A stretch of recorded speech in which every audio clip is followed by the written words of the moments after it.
Hello everybody and welcome to the Wednesday edition of Video Clips. A couple of announcements. First of all, we offer career training here for people who want to do the kind of work that we're doing, and we have a special from now till October 31st that allows you, if you enroll in certain programs, to get a course for free.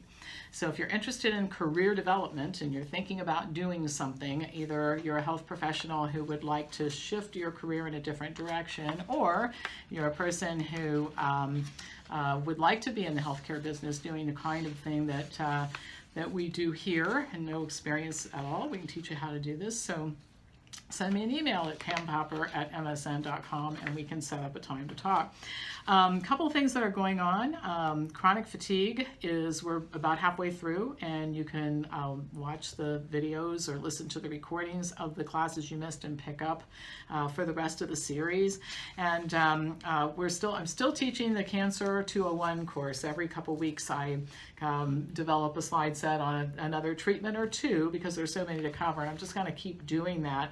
The cost on that program is going to go up. I mean, we originally priced it for 4 lectures, and there are 7, soon to be 9, and by the end of next year maybe there will be 40, so I'm not going to stay with the lower price. But until November 1st, you can buy that course at a cheaper price. So anyway, that's what's going on in terms of teaching stuff. And don't forget, we have a conference coming up, so make sure you get registered for that. All right, so here's what I wanted to talk about today. Last week, I think it was on Wednesday, I talked about the issue of changing relationships, and it really resonated with a lot of you. I got a ton of emails from people, and I really enjoyed reading the perspective of people who've had family relationships that were severed and good friends and, you know, all that sort of thing. So I thought that it would be good to sort of continue on with some more commentary along that line. And so I'll start with a quote that one of the viewers sent me that I think is really appropriate and leads to some of the other things I want to say about this that might be helpful, because while it's wonderful to report data in these videos, we also have to deal with the rest of what's going on in the world, which is a lot of devastation. I guess I don't know how else to put it. So here's the quote. Once you start to speak, people will yell at you. They will interrupt you, put you down, and suggest it's personal. And the world won't end, and the speaking will get easier and easier. And you'll find that you've fallen in love with your own vision, which you may never have realized you had. And you will lose some friends and lovers and realize you don't miss them, and new ones will find you and cherish you. And you'll start to flirt and paint your nails and dress up and party, because I think Emma Goldman said, if I can't dance, I don't want to be part of your revolution. And at last you'll know with surpassing certainty that only one thing is more frightening than speaking your truth, and that is not speaking. And the author of this is Audre Lorde. So this says it all, really. I mean, a lot of us are lamenting the loss of friends and associates because we spoke out about this mess, but the only other option would have been to pander to them in order to maintain those relationships. And I think we should think about what this means. And then I also want to say some things that might reduce some of the stress and angst that you're feeling about all of this. So the definition of pandering, there are actually a couple. There's a legal definition that has to do with prostitution. That's not what I'm talking about here. The definition of pandering that I'm talking about here is to please other people by doing or saying what you think they want you to say or do. For many of us, doing this is more uncomfortable than disconnecting from people who demand it. And the reason is integrity. We don't really feel very good about ourselves when we say and do things that are inconsistent with our beliefs and values. Most of us remember a little bit about high school. It sure was a long time ago for me. It wasn't my favorite time, actually, of my life. There are a lot of reasons for this, but one of them was how much we all felt the need to fit in. I'm sure you remember it. We all wore the same hairstyles, and we begged our parents to buy us the same clothes, and we wanted to be with the cool kids and run with the pack. And, you know, just for example, I remember spending a lot of time straightening my hair because curly hair was not in style back then. So I bought all kinds of chemicals, and I slept sitting up with these ginormous rollers in my hair, all so I could have straight hair and look like the other girls. And interestingly enough, if you had questioned me about this in my adolescent stage of my life, I would certainly just lash out because I didn't want to hear about things like the fact that everybody's different and it's better to let the curly mop be, well, curly. I wanted to be like everybody else. I didn't want to be like myself, actually. Part of growing up, though, is learning that conformity is not the pathway to a successful life. Pleasing others doesn't lead to happiness. Being yourself, thinking for yourself, building your own brand, actively making choices instead of defaulting to herd mentality is the pathway to success and happiness in life. It's part of becoming a responsible, mature person, and that's the whole process of growing up, and the goal of growing up is to do just that.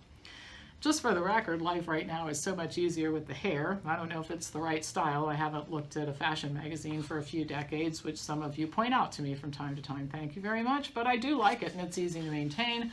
Wash, shake it out, let it dry. And I frankly don't care what anybody thinks, and that's a wonderful place to reach in life. So actually what's happened to many of us during this time is that some of our friends and family members seem to have reverted back to this adolescent herd mentality.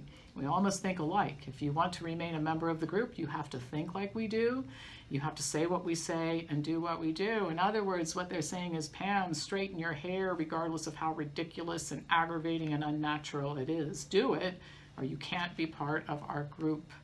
So why am I telling you this? Sometimes the best way to feel really good about a choice that you make, in this case, taking a stand that alienates people, is to consider the alternative, which in this case, for many of us, is impossible to consider. We just can't imagine ourselves wearing a mask while standing on the front lawn with your sister, or wearing a mask to enter a restaurant because after all they need the business, or staying home for 14 days because you were in the same room with somebody who tested positive over the weekend so that somebody else in your life feels safer. I outgrew going along to get along when I was 19, and I really don't want to go back, and I suspect that that's where most of you are as well. So now I'll move on and I'll talk about something else that's important, which is why you may feel so bad about the way things are right now. One of the reasons for this is that humans, just the way we're built, we don't like change.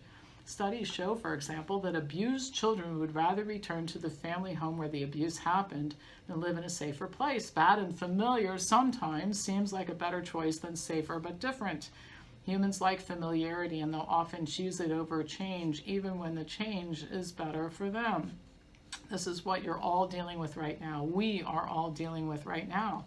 The dysfunctional relationship that required conformity and watching what you said not to offend and staying in line and pretending that the news is accurate was not good for you.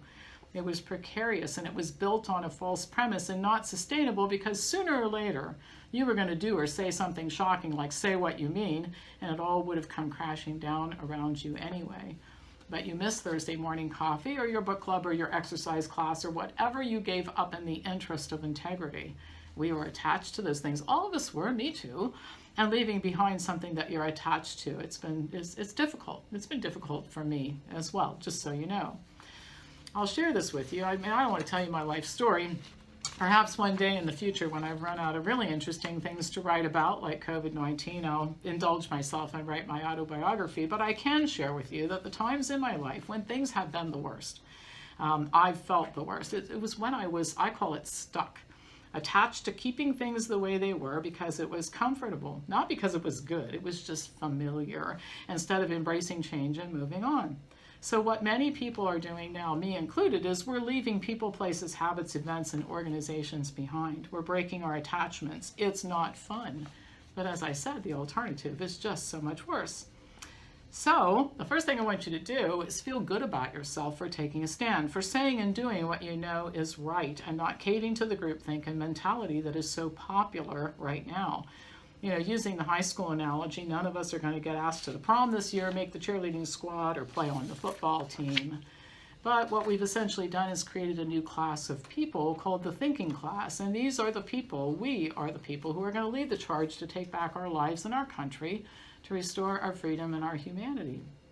Because we know what's going on, we have a responsibility to do it. And when framed this way, meeting for coffee and book club and big family dinners where everybody sits around the table and agrees with each other just doesn't seem as important. Losing attachment to these things is the only way to move forward, and you, my friends, have made this very important choice along with me. And so we're all kind of stuck in this together, as obnoxious as that stupid statement is, really. it's okay to feel sad, but recognize it for what it is. We're humans. We get attached to people, places, and things, and sometimes to survive, our attachments have to be broken in order to move on and fulfill our potential. So I don't know if that helps, but it's the type of conversation I have with myself to keep myself sane during this whole thing, because it's difficult.